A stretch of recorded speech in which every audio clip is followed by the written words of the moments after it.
Yeah, good afternoon, viewers at home. This is another wonderful Sunday afternoon, and I'm your guy on the show. This is Serious Matter. My name is Temitope Ombu, your regular uncle. Today on the show, we'll be talking about a topic that you will love to listen to. This Saturday is on 6th of November is the election of Anambra State, and a lot of things in time past, in recent past, have happened in the eastern part of Nigeria that have caught the attention of the world generally. Today we'll be talking about the topic IPOB sit-at-home order and the Anambra election. And the topic, I will do a brief rundown on the topic so that if you're watching us at home, you will get to know what we're talking about. The sit-at-home order was declared by IPOB in eastern part of Nigeria to protest the arrest and detention of their leader, Mazi Nnamdi Kanu. The sit-at-home order was declared in June.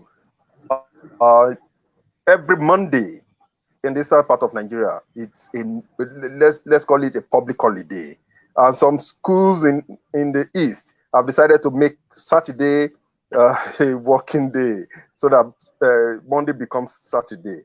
But recently, IPOB declared that if Nnamdi Kanu is not released on the 4th of November, unconditionally by the federal government, that there will be a total lockdown for 1 week from 5th to 10th of November. And coincidentally, on 6th of November is the election of Anambra State. So today we want to consider the sit-at-home order of IPOB and the implication on Anambra State election. Today, with me in the studio is Alhaji Honorable, I call him Honorable Sikiru Olalekan Olowoyo. Honorable Olowoyo is a professional in agri-economics and extension. He's good at statistics, programming, and a lot of others. He's good at farm management. He's vast. Let me just say he's vast. But he has BSc from Ekiti State University.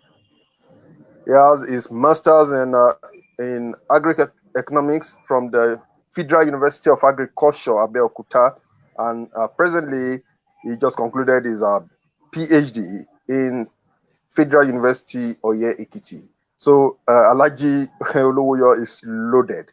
Let me talk about his political exploit.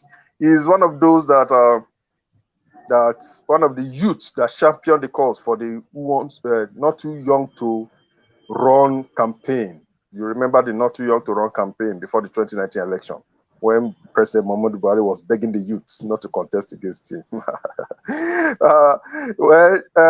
In 2018, Alhaji Olowoyo was the deputy governorship candidate of Independent Democrat in Ekiti State during the 2018 election. So Alhaji Olowoyo contested as a deputy governorship candidate against the sitting governor, Governor Kayode Fayemi in Ekiti State. So you know I have a very big fish in my net today.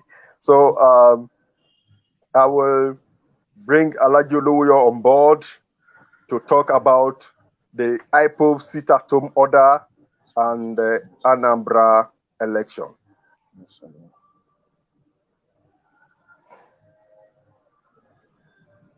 Yes, Alhaji, can you hear me? Good afternoon, Alhaji. Okay. Good afternoon, my dear brother. For the purpose of this show, I will call you Alhaji. So when I say Alhaji, I know you will know I'm referring to you. Yes. Yes. You are on. Can you introduce yourself so that viewers at home can know you better?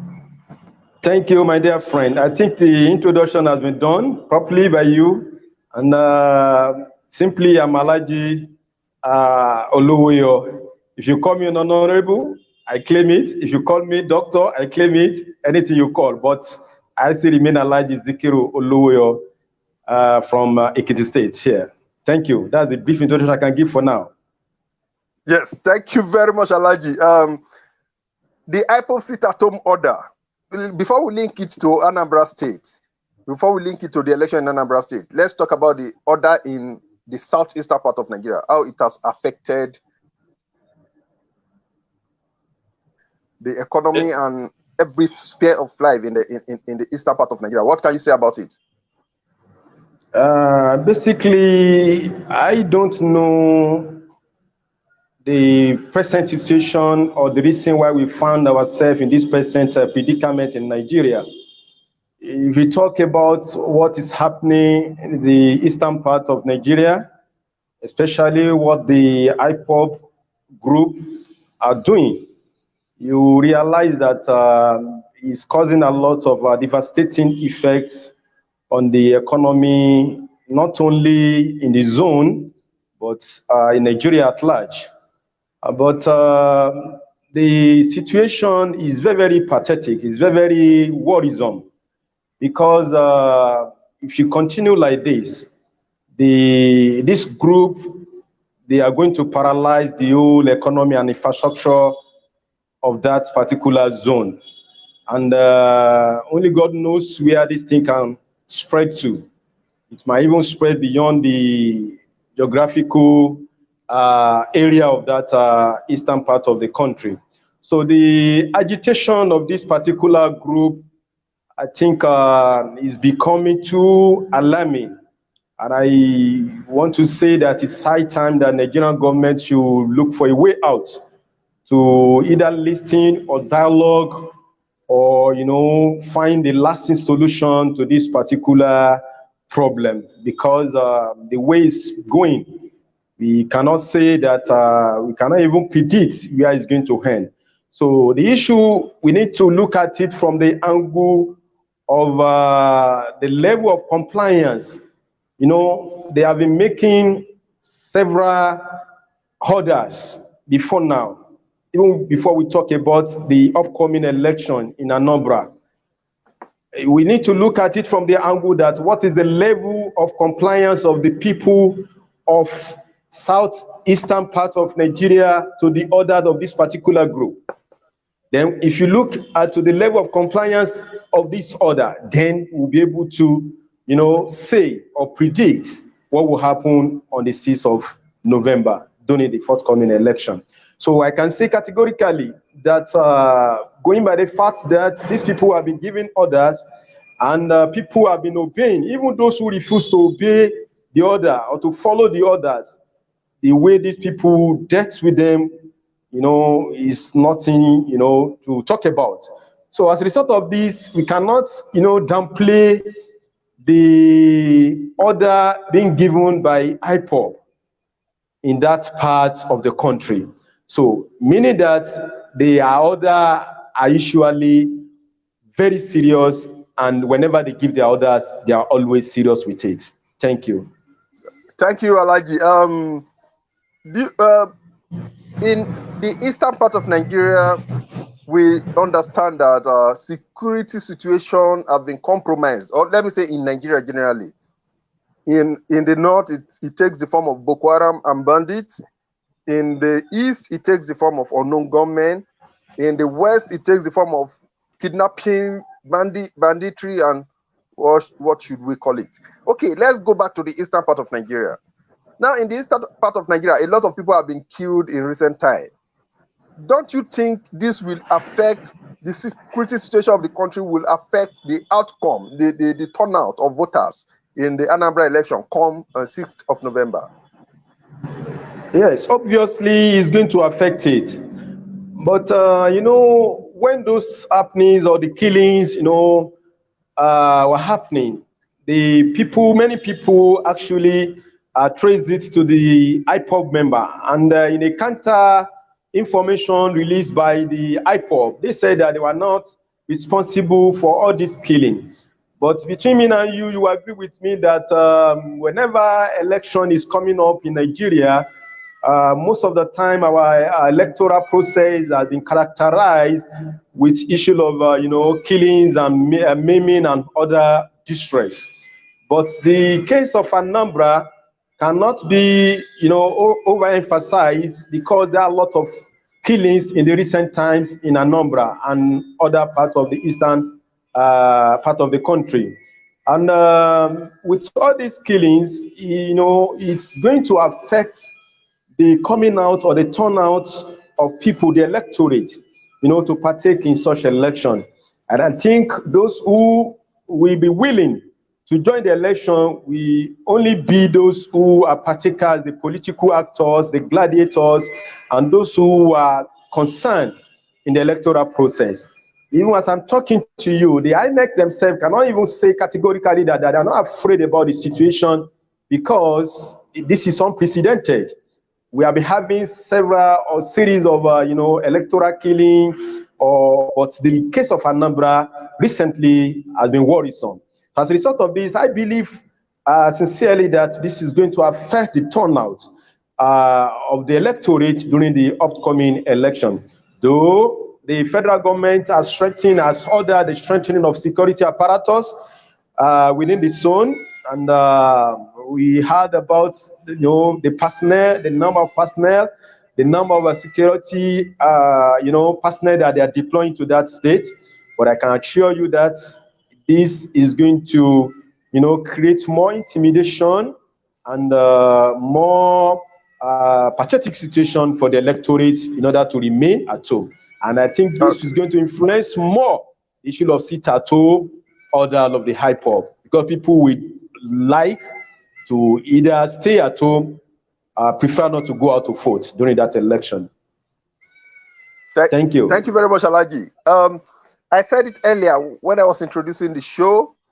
I said IPOB said the entire Biafra land will be locked down from November 5th to 10/21. If by November 4th, the federal government fails to release their leader unconditionally, I'm talking about Mazi Nnamdi Kanu. Now, yes. Recently, in another twist, IPOB said they are not calling for the boycott of Anambra election. And they said they would lock down the whole of Biafra land. How will you react to that? What? Obviously, and if IPOB are saying that they are not locking down or giving this particular order because of upcoming election in Anambra, then we'll be deceiving ourselves, or we'll be wavering away or moving away from the truth, because this particular order is coming at a point that the state is having, a unique democratic, process that to be done in that particular time. And I think they know what they are doing. They are coming up with this order at a time they believe that it's going to have a serious impact and serious effects on the whole nation. Because as we are talking, majority of Nigerians are much concerned about what is going to happen in between 5th and 6th of November in Anambra State.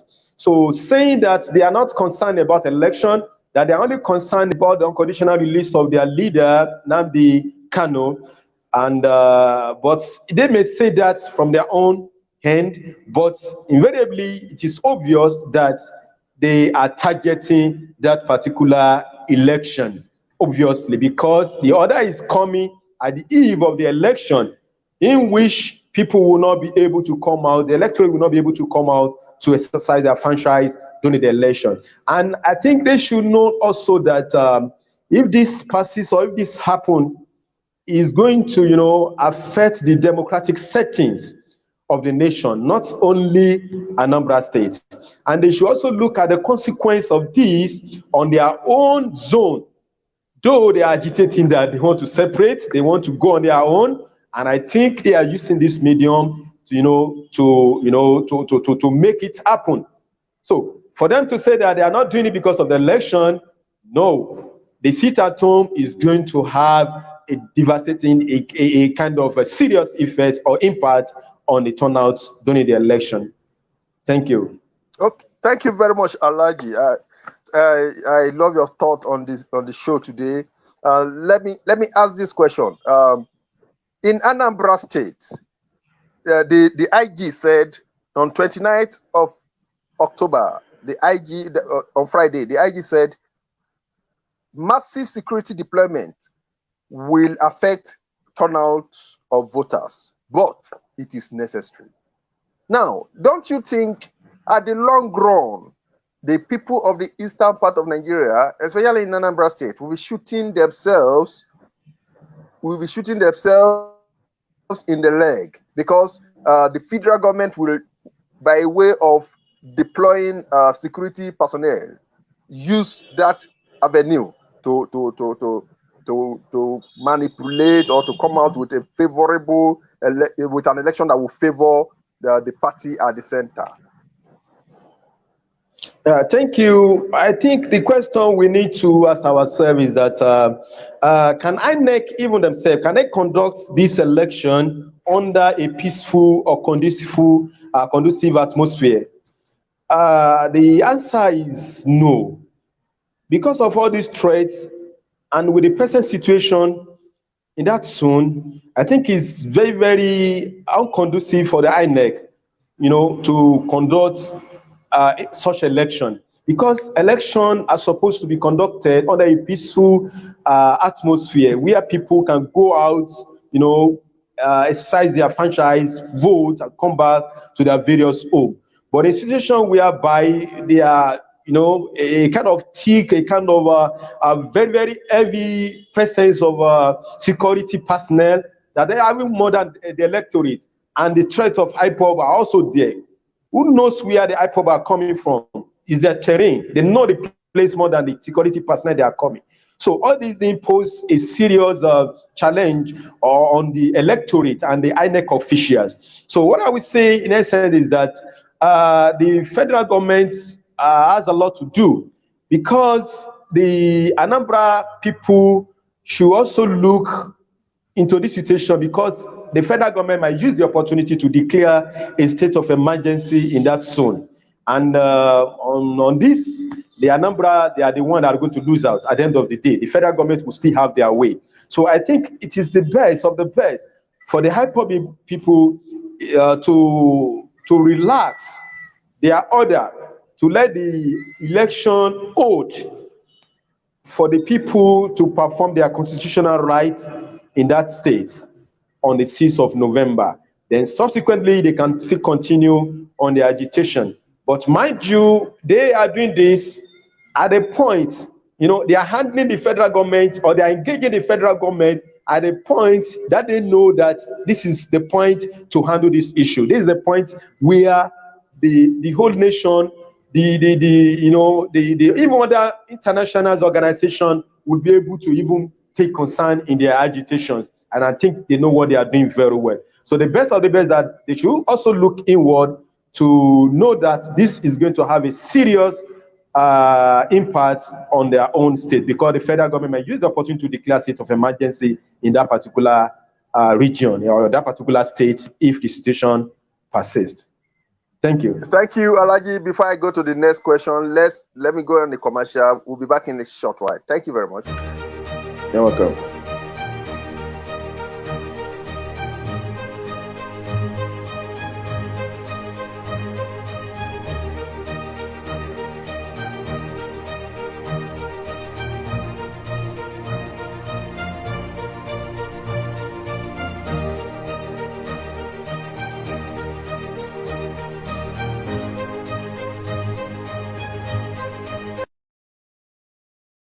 Yes, you're welcome back, Alhaji.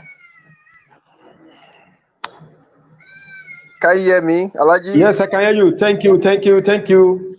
Yes, you talked about the possibility of declaring a state of emergency in Anambra State if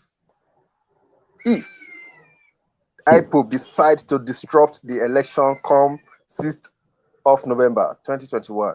Do you think the federal government have such power to declare a state of emergency in Anambra State if the election does not hold on Saturday?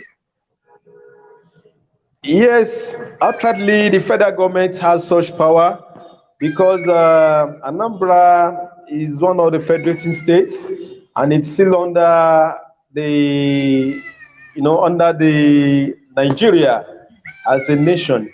So I believe that the federal government might use that opportunity to declare, and I believe they have that capacity and that the ability to declare that in order to restore peace in that particular state. But the appeal still goes to the IPOB and the people or the leaders of all the leaders in the southeastern part of the country to look inward, to approach this issue in form of dialogue, to dialogue with the federal government, and make a lasting, a sustainable, panacea to this particular issue.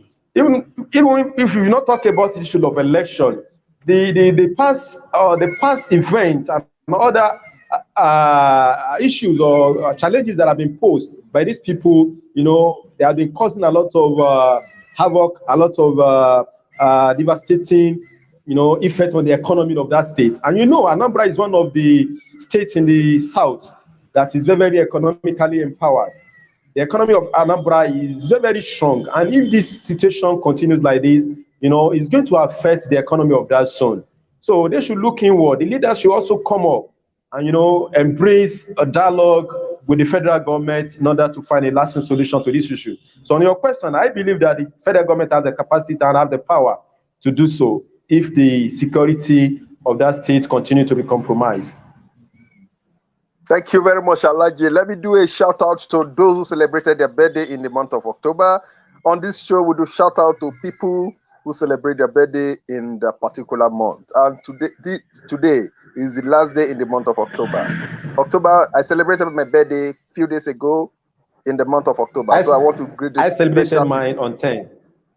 Okay, so let me start with you. I want to say a shout out to Alhaji Olalekan Sikiru Olowoyo, who celebrated his birthday on 10th of October 2021. Yes. Okay, let me go to yes, great people are born in October. Let me go to Babatunde Michael, investor. He was the one that opened the month on 1st of October. He celebrated his birthday. I want to say happy birthday to him.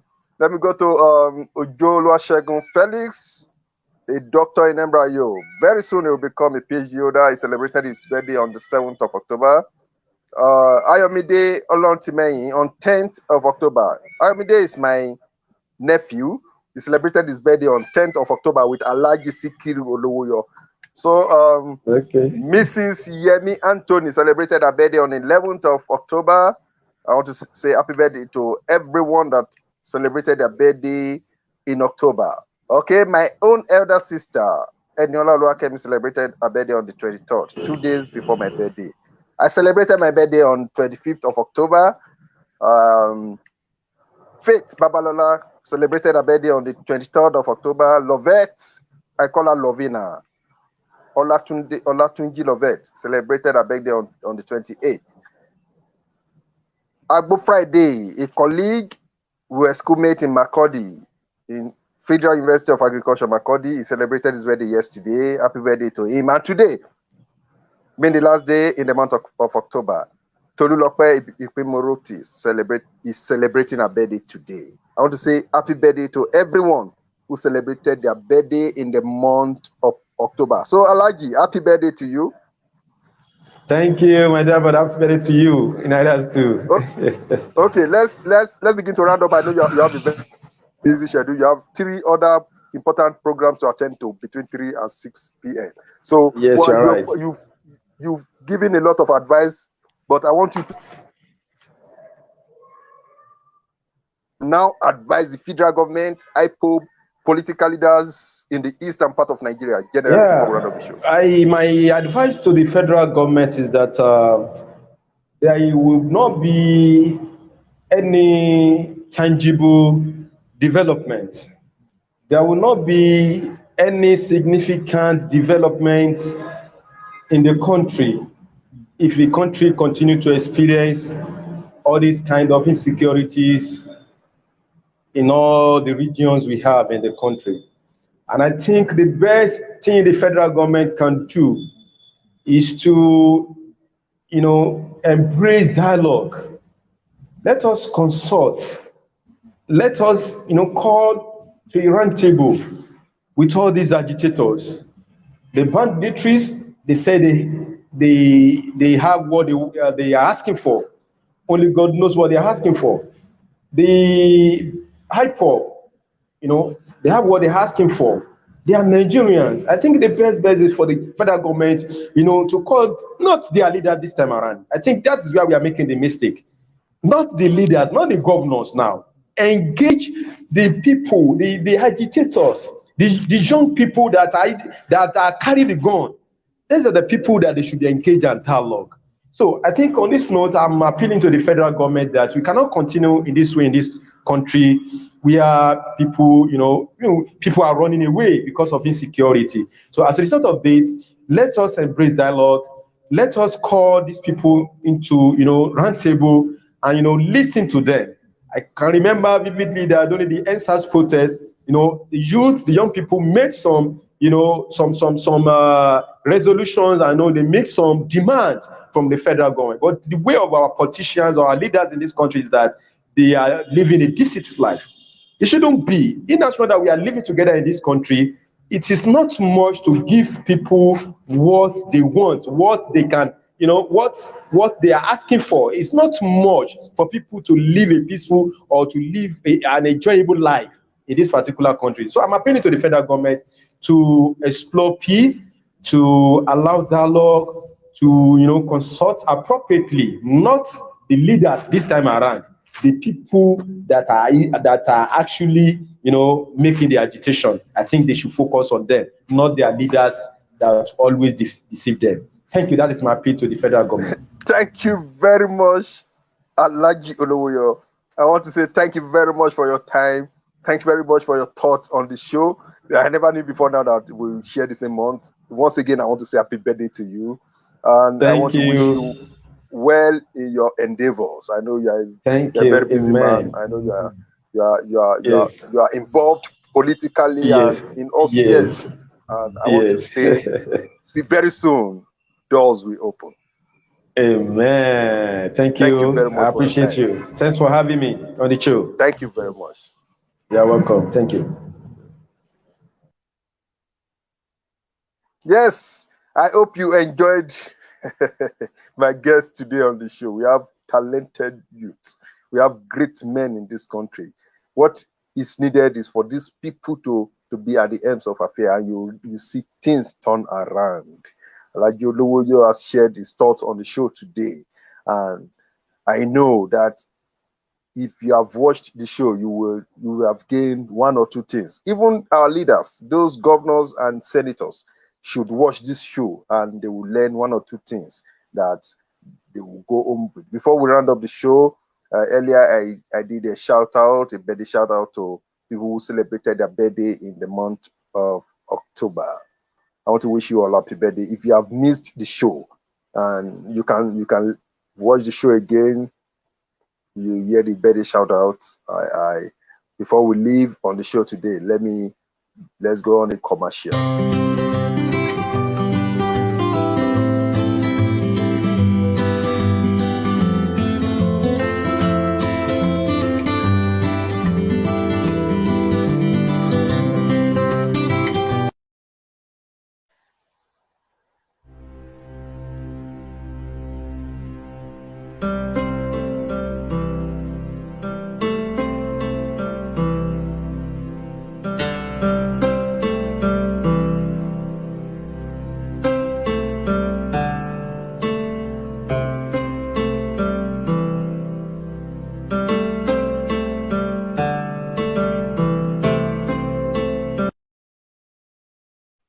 Yes, I want to say a big thank you to the platform that has made this show possible, Niger Campus TV, the great men behind the scene. Felix Adewumi is the executive producer of the show. If you see anything scrolling on the screen, he's behind that. Adekonye Boyega, the author of The Best Man for the Job, is also one of us. Thank you very much. Babatunde Michael, investor, thank you very much. Odelo Victor, God bless you for being there. These are great men behind the same. Last Friday on Niger Campus TV, we had on the special edition of Breaking Limit. We called that Breaking Limit Review. Breaking Limit Review is a new package. Breaking Limit is the success story of young entrepreneur, but the review is talking about those who have made it in the past. So last week we had the first edition of Breaking Limit Review, and please keep sending us feedback. Your feedback is there to encourage us. I want to say thank you for staying tuned today. Thank you for joining the show, Serious Matter on Niger Campus TV. I still remain your regular host, Temitope Ombu, and I say do have a pleasant week.